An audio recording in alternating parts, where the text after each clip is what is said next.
એ પહેલા બીજું આમંત્રણ આપી દઉં. મેં આગળ વસવણભાઈને કીધું, કારણ કે મેં વર્ષો સુધી બગડાણાના સ્ટેજની મને સેવાનો લાભ મળ્યો, એટલે હું આગળ વસવણભાઈને કહેતો કે મારા ધ્યાનમાં તો નથી કે તમે બગડાણા પ્રોગ્રામ કર્યો હોય. કીર્તિદાનભાઈએ પણ બગડાણા પ્રોગ્રામ નથી કર્યો.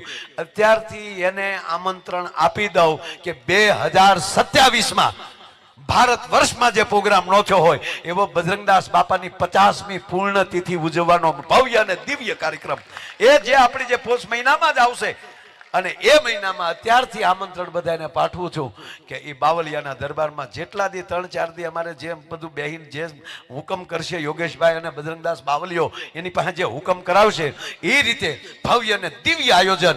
એટલે 2027 પોહ મહિનો ભૂલી જતા નહીં. એમાં જે તારીખ આવશે જે મુહૂર્ત આવશે એ તારીખ પછી ડિક્લેર કરશું. પણ એડવાન્સમાં આપ બધાને 2027માં બગડાણામાં પધારવા ભાવભીનું આમંત્રણ. બોલો શ્રી રામચંદ્ર ભગવાન કી